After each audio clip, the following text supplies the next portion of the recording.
pretty simple video. We're just going to be reviewing the Ganzo Firebird 760.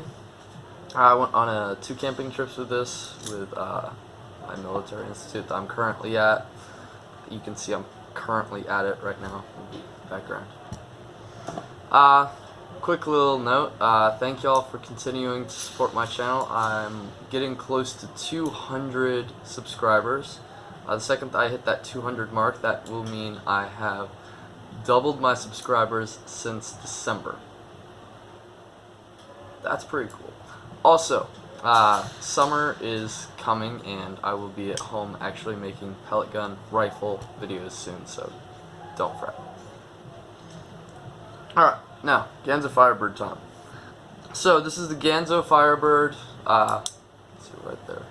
Very nice, very nice, very nice. You can see right there, it tells you a few things about it. If you read this right here, it says FB knife, Firebird knife, made by Ganzo, FB 760. And then if you look at Amazon, it's 761. I think that the 760 7601. The one there is probably just that it's the first version. 440C steel, so you know it's a cheaper knife, steel, but it comes in at literally $20, which is not bad, and with an axis lock. That's a pretty sweet deal. And then you also have a deep pocket carry. Now you can see I had an issue with that deep pocket carry. That right there caused an issue for it to bend. But let's continue going over the basics of this knife really quick. Axis lock, as I said, really nice. It feels very smooth. Obviously there's bearings inside of it. I plan on taking it home and cleaning it soon. There's jimping here, actually jimping here too. Jimping here as well. It looks very well thought out, and it's a pretty knife too. Thumb grip for pressing it out. They gave a really weird measurement for the weight. It was 0.18 pounds.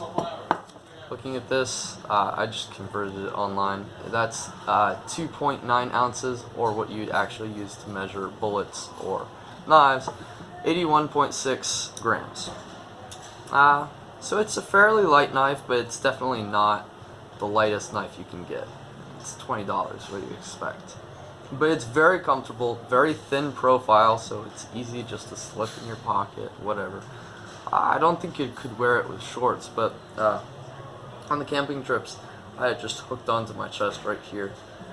It worked just fine. Didn't bounce around too much or anything. Well, until that happened. Alright, continuing on. Camping trip, I'd say that went fairly well. The things that I used it for mostly were opening MREs, which have very thick plastic. Apparently, some food that wants to... I opened up MREs, it has thick plastic, so prepared some food with it, whatever. By prepared food, I mean they didn't have MREs for all of the entire camping trip, so we had some days where we didn't eat all that much. We did have food though.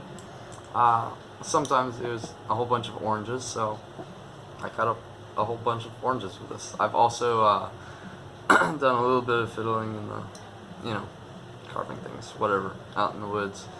What else did I use it for? I sharpened it once out there.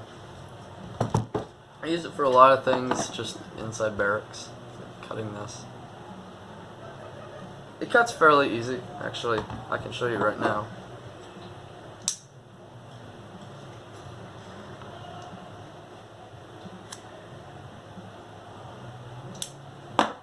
Super easy.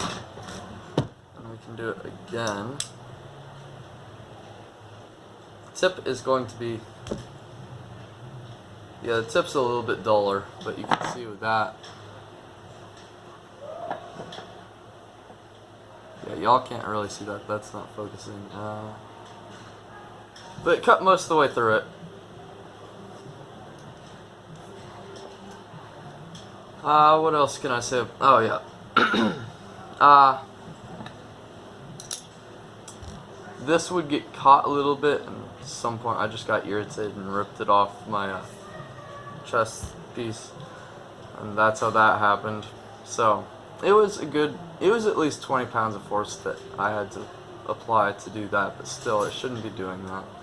It is nice that it's deep pocket carry. Whenever I carried it around, I could literally forget that I had it in my pocket. In fact, I believe I fell asleep with it in my pocket a few times.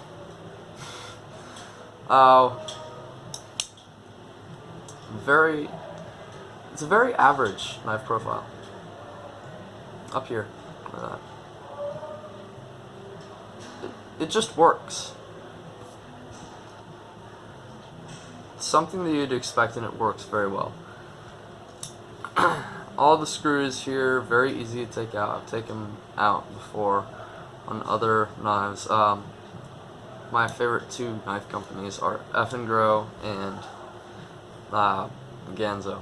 This is the Firebird Ganzo. I like Firebird Ganzo. They have more slim knives, more low profile knives, whereas FTXs literally has the exact opposite with the biggest freaking knives that you can get. Both have fairly big knives. None of them have like small knives, but they seem to be quality knives, generally made out of D2, which Firebird originally was just centered around 440C steel, which is when I got this. But they've started moving to D2 as well, which I think is pretty interesting. They are Chinese companies, so some of the things are knockoff, like the axis lock, of course. I mean, we know that is the that is a Benchmade design to have the axis lock. Also, I will note that this is a very stiff axis lock. If you want to use it with just your thumb or your index finger, I would suggest taking out one of the springs inside of there, because the springs are on both sides. It's a very simple, easy process. I've done it before. I actually gifted someone one of these knives. I decided I liked it, so I bought one for myself. What else can I say?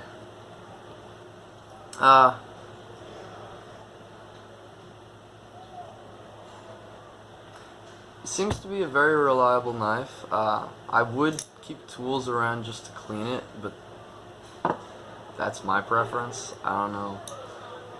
If you like replacing your knife every year because it gets grimy, becomes harder to open. I mean, I haven't, not even, because I've only had this for, what, half a year now, and it's still not grimy. And look at how loose that is. It's very nice. And I haven't taken it apart and cleaned it once, which is, yeah.